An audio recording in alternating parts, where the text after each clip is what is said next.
Halika na, sabay tayo. At kung sinong may gusto, dahil sa tubig alat, likas na yaman to.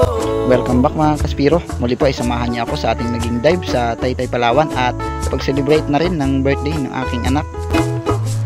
Balikan natin yung ating mga unang spot nung hindi pa tayo nag-vlog at tingnan natin kung ano pang pwede nating mapana ngayon. Let's go! What's up mga Kaspiro? Para maiba naman. Nandito kami sa El Nido galing ng biyahe. Maghanap tayo dito ng mapanaan. Nating Spiro mga Kaspiro. Kasama kong namamana. Kaya ngayon naman ay family bonding muna dahil birthday yung aking anak. Maraming salamat sa nag-sponsor sa atin. Ayun, no? Ang may birthday. At ito, sabay sila. Siyempre yung sponsor natin. Cancel muna yung layout kahit kalmada. Minsan lang eh. Bawi lang tayo pag magkalma naman. Wala kang dagat dito. Yung? Dagat na. Mamanap ka doon. Let's go mga Kaspiro.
Bagong pumapasok.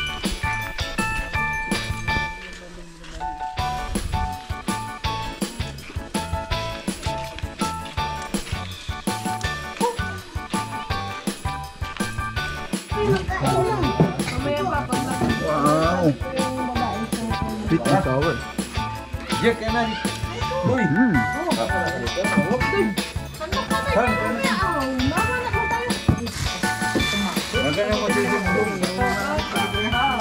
Kain muna para mahaba-habang liguan. Mga unag. Natin ang kanilang sweet and sour. Yun, haba. Pambihira na lang.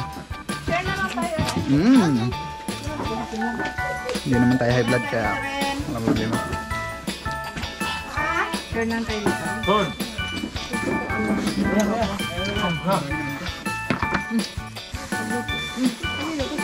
Ayun. Why, ang mata ni Rick ay. Sweet and sour. Tikimin natin ito.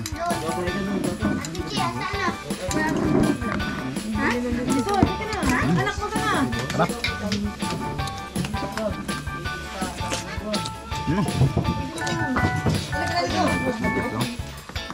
Parang masyadong ba?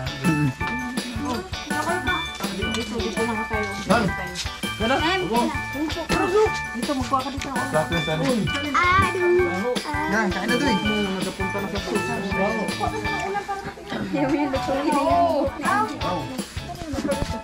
Mga susunod na araw mga Kaspiro baka sila at siya ang magiging kasama natin sa pag-fishing. Ako lang ano, wala sa kanila. Let's go!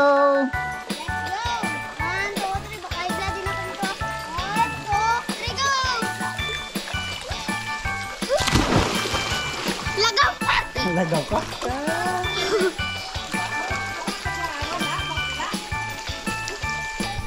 mana guys. Dito tayo muna guys.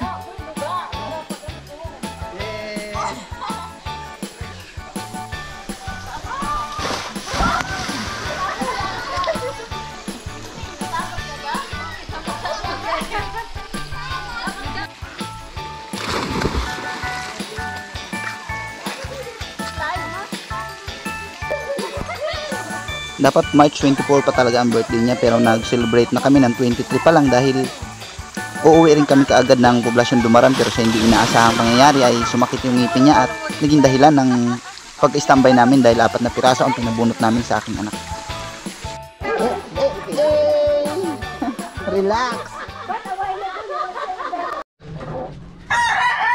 Good morning po mga kaspiro. Set up na tayo. Nandito tayo sa Taytay. Yun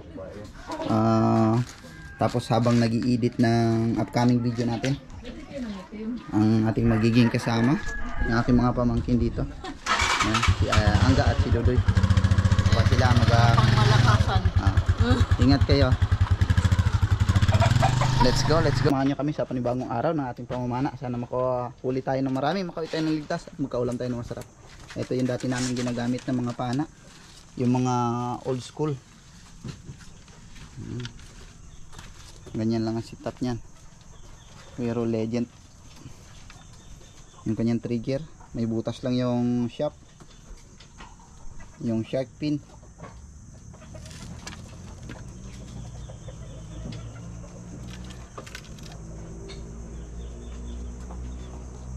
Let's go habang kalmada.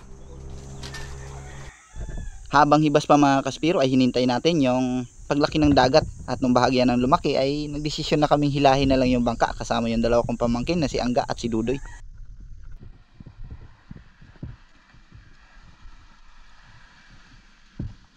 Makaraan ng 2 araw ng pagkalma dito sa Taytay ay tiyak pa rin na malabo ang visibility, kaya ngayon ang prospect naming bahura ay medyo malayo para mas maganda ang linaw.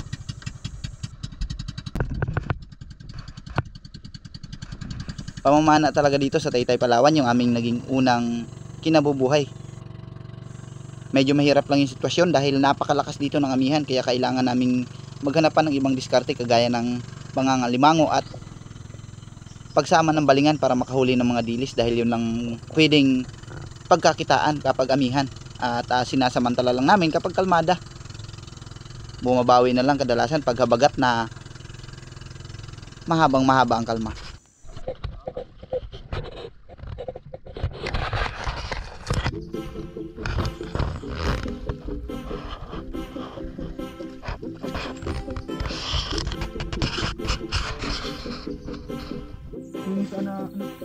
Yung kinukunan natin ng mga bad doon. Ayun mga kaspiro, alas 8:41. Let's go. Kalmada rin. Ayun, paganda ng panahon.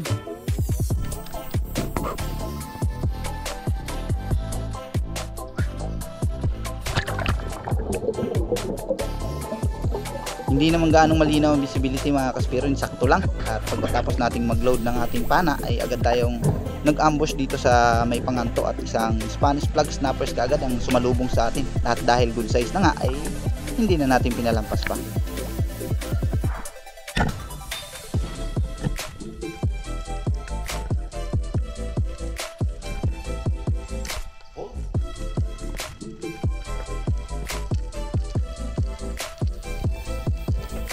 Ganito talaga kadalasan ang formation ng bahura dito sa Taytay.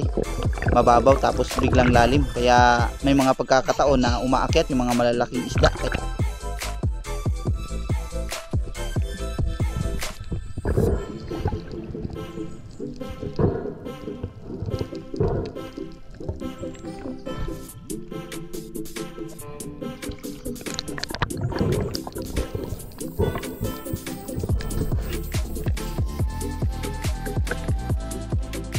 Matapos kong ma-secure yung ating unang naging isda ay sinubukan kong silipin yung crack na bato na ito kung anong pwede nating mapana, at sa bandang unahan ay may natanaw akong isang Harlequin sweet lips, kaya inantay natin yung tamang distansya para tuluyang makalabitan.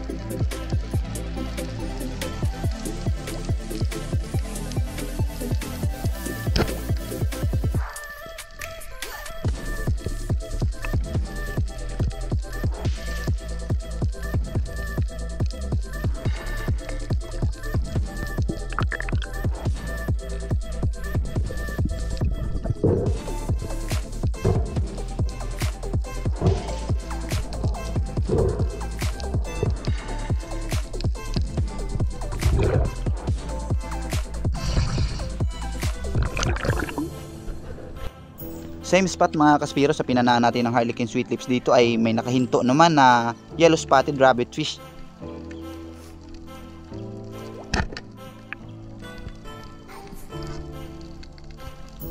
At sa pangalawang pagkakataon ay stone shot pa rin yung pagkakatama. Napakaganda talaga ng shot na binigay sa atin ni Bro Lucas. Maraming salamat.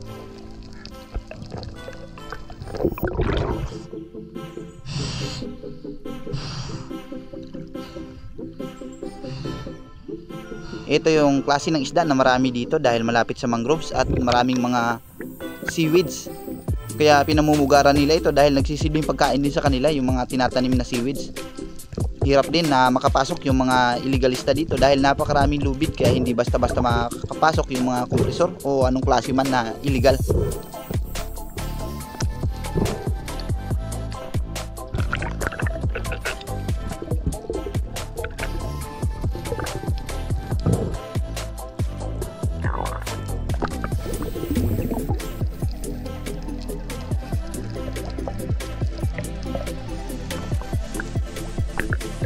Nasa babang area sila Angga at Dudoy, dala nila yung bangka, ako dito sa taas, at sabi ko ay habulin na lang ako nila kapag kailangan ng lumipat na ibang spot. At dito sa panibagong spot nating sinisid ay napakalabo na dahil ibang spot na ito, tumawid na ako ng kabilang bahura.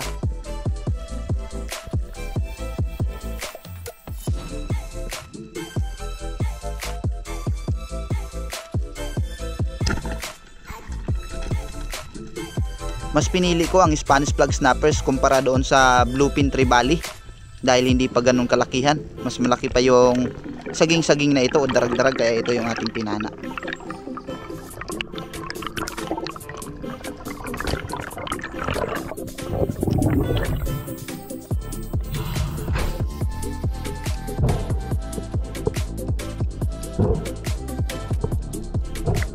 Napakadalang ng mga pelagic pag ganitong mga buwan mga kaspiro. Kadalasan talaga dito ay mga Burmans, yung may akyat ng mga trevally.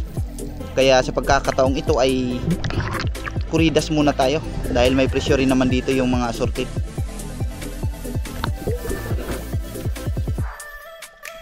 Padahan-dahan lang yung ating paglubog dito mga kaspiro dahil medyo may kailapan na yung mga isda dito gawa ng napakarami ng namamana simula nung mag-COVID. At dito nga ay merong Harlequin Sweet Lips na good size na para panain, pero sa hindi inaasahang pangyayari ay may biglang sumugod na Spanish flag snappers.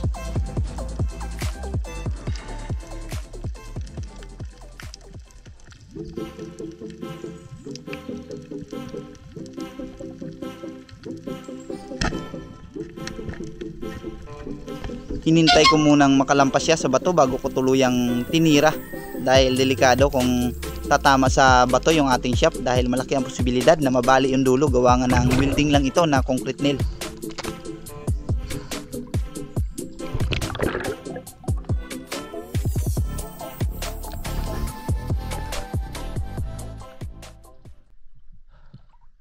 Dami pula-pula. Pagkatin no? Malabo doon? Malabo din ka dito. Wow! Kadali.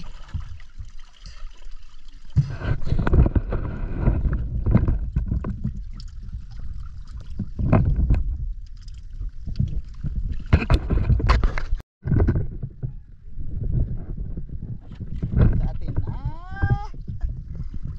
Kawawa man. Ayos na. Hindi pa talaga. Oh, ikaw nga. Wala ka. Kanya-kanya kami ng huli. Si Angga Dudoy ay magkasama sa huli nila habang yung sa akin ay nakahiwalay. Wala mga kaspira. Tanghali na. Gutom na rin. Barchik, coral trout yung aming kinilaw. At meron pa rin isa. Bali dalawa. Yung senyorita. Saktong may dalang mga panghalo si Angga sa bangka, kaya ito napakasarap ng ating kinilaw, isang barchik coral trout at isang senyorita.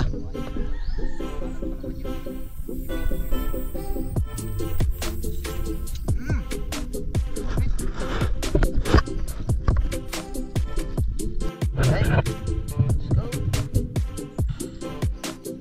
Isa. ha.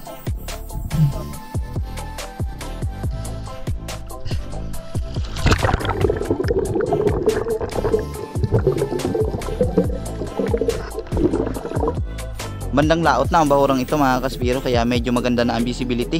At dito ay dalawang Buffalo Emperor yung aking inaabangan na umakyat. Napakalalaki pa naman, kaya nagtiyaga akong mag-ambush baka sakaling lumapit.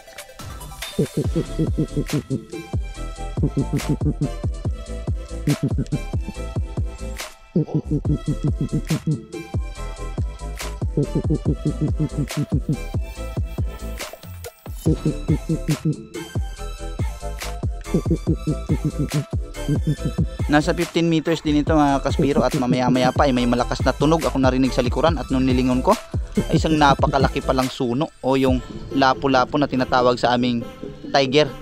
Sinundan ko baka sakaling mapana pa.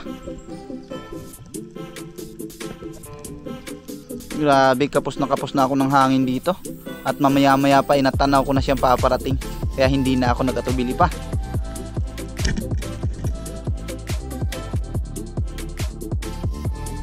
Yun nga lang nakapunit mga kaspiro, banggit pa naman sa akin ni Angga na umabot ng 280 to 450 ang kilo ng mga lapo ngayon dito sa Taytay, Palawan, kaya napakasayang talaga nun. Malaking pira na sana yun.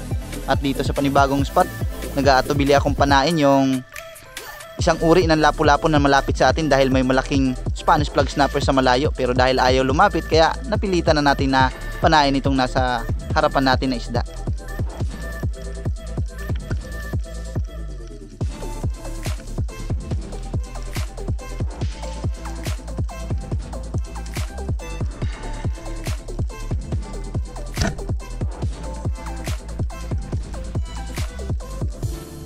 Maganda naman yung pagkakatama mga kaspiro. Ito yung lapon na tinatawag sa amin na bakla.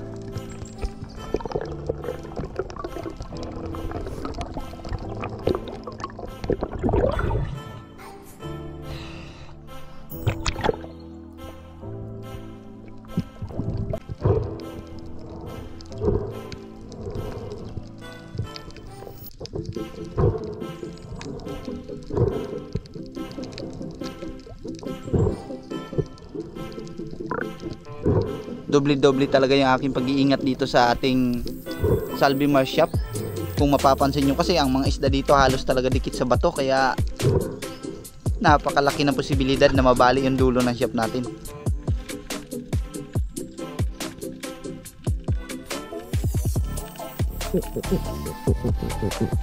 Next dive mga kaspiro, habang tumatagal ay palabo na ng palabo yung spot, pero nagtsatsaga pa rin tayo dahil maaga pa naman para umuwi.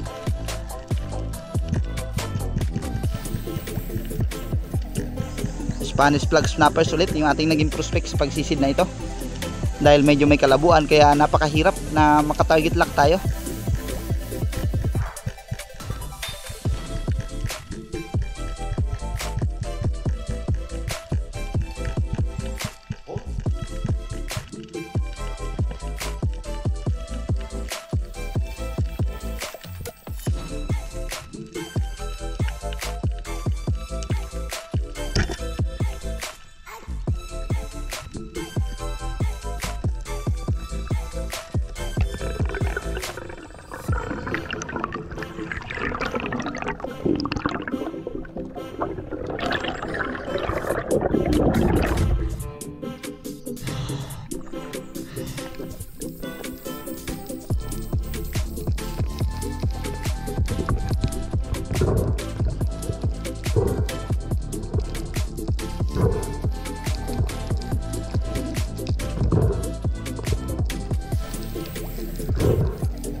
Ito yung mahirap sa sobrang lapit ng target mga kaspiro, tagos yung monoline, kaya napakahirap tanggalin.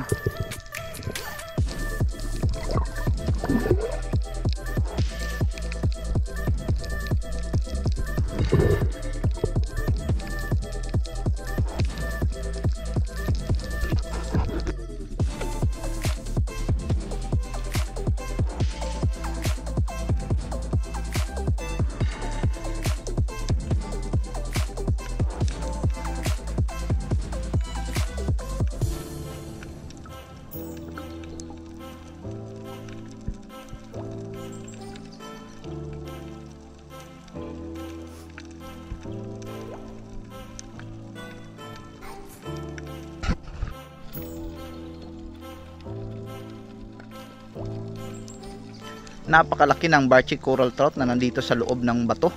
Pero nung akma kong papanain ay nag-alanganin ako dahil baka ma-stuck yung ating shop.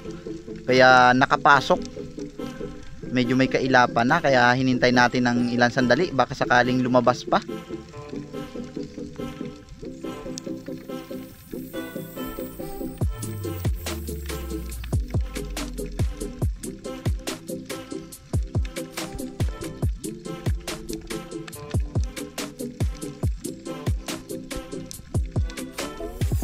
Pero dahil hindi na lumabas ay move on na lang muna tayo. Hanap tayo ng ibang target sa bandang unahan.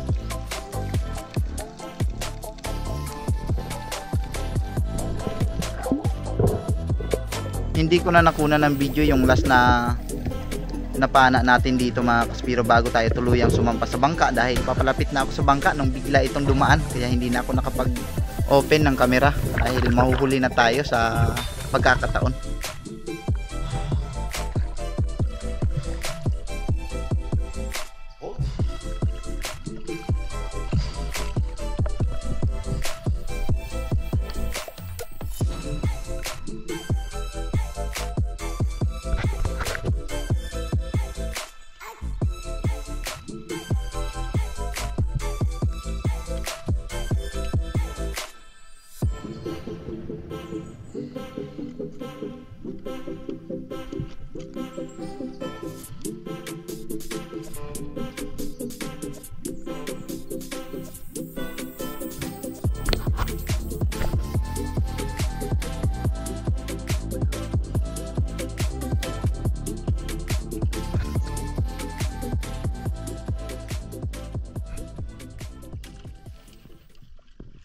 Alright. Somewhat man. Wala talaga mga sino. Mag-aalas 3 na ng hapon kaya umuwi na kami.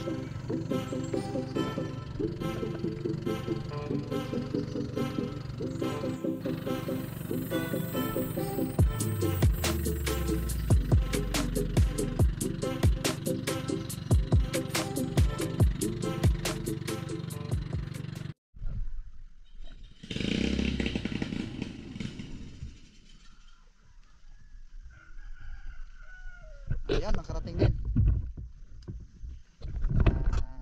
Alas 3:30.